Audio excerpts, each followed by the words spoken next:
dan Ganjar Mahfud secara pasangan, menurut saya memang ini adalah bagian dari akselerasi perwujudan cita-cita Gus Dur yang mungkin akan diwujudkan lewat Ganjar Mahfud. Ketika kita melihat Gus Dur, kita tidak hanya berbicara tentang Nahdien. Ada lintas agama di situ. Ada orang-orang minoritas yang masih mencintai Gus Dur. Apa yang tercermin dari Mbak Yeni ini juga tercermin di banyak orang. Pilihan legislatifnya boleh berbeda, pilihan partainya boleh berbeda, tapi pilpresnya tetap Ganjar Mahfud. Gitu. Ya.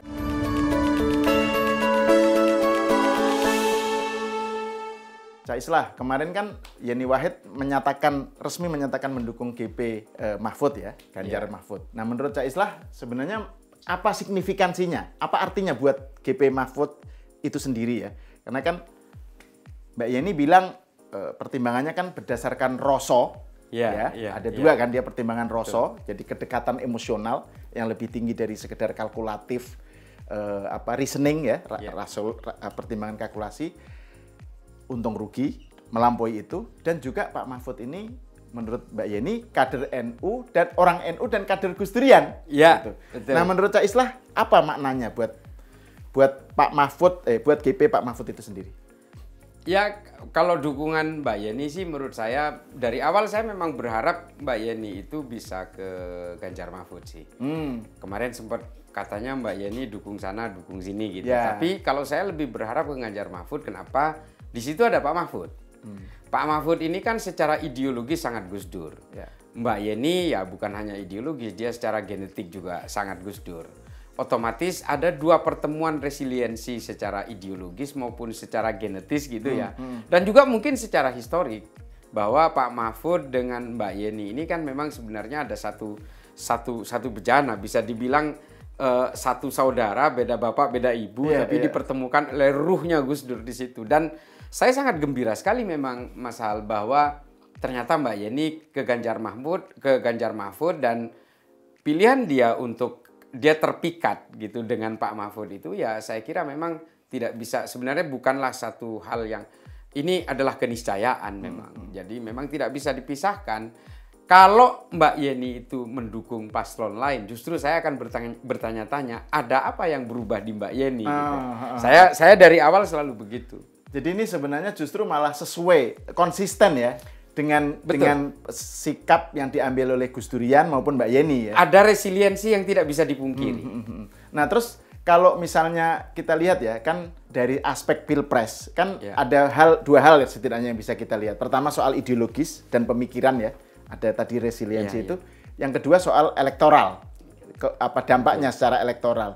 Nah, tapi saya sebelum masuk ke elektoral mau mengeksplor lagi nih soal resiliensi yang Anda sebut tadi. Kan Mbak Yeni dan Gus Durian kan konsisten dengan wajah keislaman yang ramah, inklusif, kemudian juga pluralistik dan juga kebangsaan. Nah, Ganjar dan Mahfud juga merefleksikan itu. Nah, ini seberapa dampaknya terhadap wacana ini, Cak, bagi politik Indonesia. Jadi nggak hanya Pilpres, tapi bagi politik Indonesia. Betul.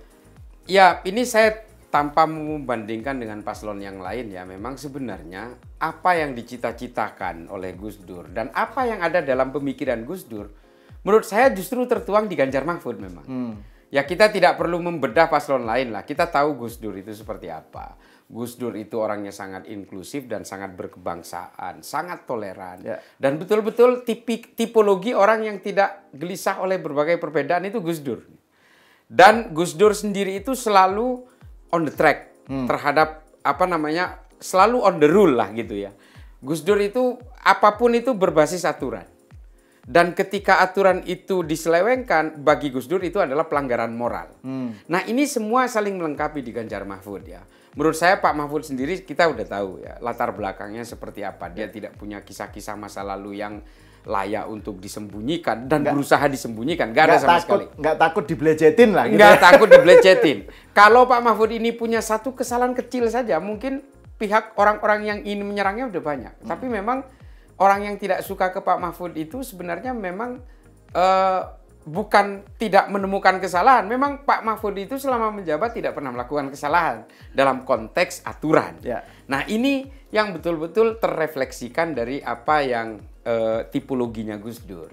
Nah, menurut saya Mbak Yeni kemudian melakukan dukungan kepada Pak Mahfud, wabil khusus ya sebagai cawapres, dan Ganjar Mahfud secara pasangan.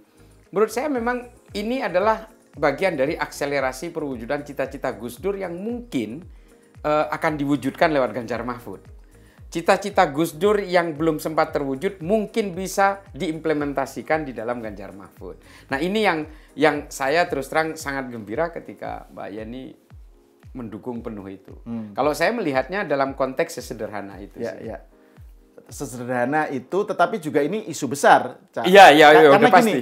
Karena kan kalau misalnya hal-hal yang menjadi perhatian Gus Dur ya, kan selain soal taat aturan tadi kan juga soal pembelaan terhadap minoritas. Ya, betul. Atas nama warga negara yang setara ya. Ya, ya. Nah, ini menurut Cak Islah seberapa Anda yakin bahwa ini bisa dititipkan kepada paslon Ganjar dan Ganjar Mahfud tentang ini, pembelaan terhadap minoritas ya, ini, Cak?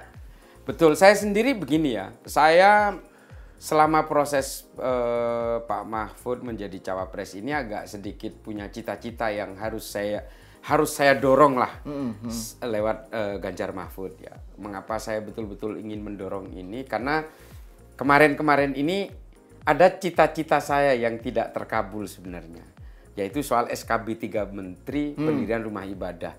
Ini saya ingin betul-betul menitipkan kepada mereka yang selama ini belum terwujud. Nah, ini sangat Gus Dur sekali kalau kita kalau Gus Dur kan selalu komplainnya gini, loh orang menghadap Tuhan aja kok dipersulit. Nah, itu kan Gus Dur sekali. Nah, ini aturan-aturan seperti SKB 3 Menteri Pendirian Rumah Ibadah ini saya memang akan menitipkan ini ke Pak Mahfud dan Mas Ganjar supaya ini betul-betul bisa dihilangkan. Karena saya sendiri gelisah karena korbannya bukan hanya orang Kristen yang ingin mendirikan gereja di kantong Muslim, tapi korbannya juga orang Muslim yang ingin mendirikan masjid di kantongnya orang Kristen gitu. Betul. Nah, ini kan artinya tidak adil ketika orang ingin menghadap Tuhannya, di mana Tuhan itu sangat transendental di masing-masing orang, sementara menghadap Tuhan saja kok seolah-olah tidak difasilitasi oleh negara. Makanya dari dulu cita-cita ini, dan saya yakin lewat Ganjar Mahfud itu bisa diwujudkan karena ya kita sama-sama tahu Pak Mahfud juga selalu getol untuk tetap toleran, juga mewujudkan satu wadah bejana kebangsaan ini sebagai wadah untuk kemanusiaan, kedamaian, dan inklusivitas itu memang selalu disuarakan. Dan saya juga yakin lewat Mas Ganjar juga dari awal selalu menyuarakan anti radikal, kita perangi ekstrim, teror, dan seterusnya. Dan selama jadi gubernur kan GP, Mas Ganjar lah ya, saya selalu GP. Mas Ganjar itu mewujudkannya dalam tindak nyata loh. Betul. Terhadap anti radikalisme itu. Di Jawa Tengah itu memang kan ada konkret. Ada kasus-kasus yang sekolah misalnya yang punya masalah dengan radikalisme dan intoleransi, Pak Mahfud Ganjar langsung turun tangan. Betul, gitu ya. Betul. Jadi ini sejalan lah dengan soal itu ya, pembelaan minoritas. Seharusnya ya. Penghargaan terhadap kesetaraan gitu ya, Cak. Iya, betul. Jadi itu yang mungkin bisa kita lihat atau harapkan dari bergabungnya Yeni ke Ganjar dan Pak Mahfud. Nah, yang kedua, Cak, soal elektabilitas. Nah, ini soal hitung-hitungan menang kalah nih. Kan orang langsung berbicara tentang ceruk NU.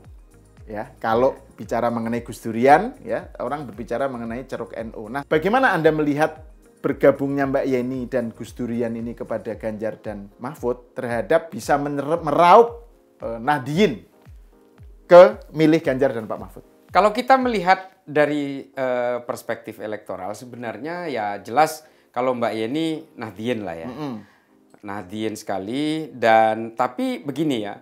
Memang kita dalam konteks ini adalah persoalan ideologis kalau yang saya harapkan dari Mbak Yeni, meskipun memang tidak sedikit sebenarnya orang-orang yang masih bertakzim kepada Gus Dur, dan pasti dia akan berpikir Mbak Yeni, Mbak Alisa, dan saudara-saudaranya satu keluarga termasuk Bu Nyai Sinta dan segala macam. Orang yang takzim kepada Gus Dur pasti sangat patuh kepada keluarga ini. Tapi memang Mbak Yeni sendiri dalam tataran elektoral kan sangat elit. Ya, sangat elit sekali. Artinya kalau mau dibilang Mbak Yeni ini bisa diandalkan sampai ke akar rumput banget gitu, mungkin memang tidak akan menjangkau mereka, tapi ketika melihat Mbak Yeni, orang akan melihat Gus Dur. Nah, ketika kita melihat Gus Dur, kita tidak hanya berbicara tentang Nahdien. Ada lintas agama di situ. Ada orang-orang minoritas yang masih mencintai Gus Dur.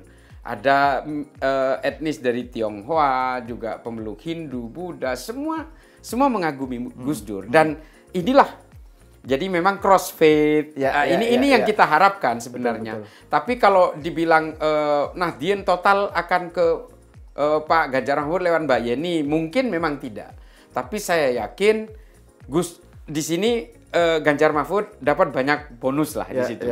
Ada orang yang lintas kepercayaan, lintas keyakinan, dan juga terutama kepada kalangan Nahdien sejangkauannya Mbak Yeni.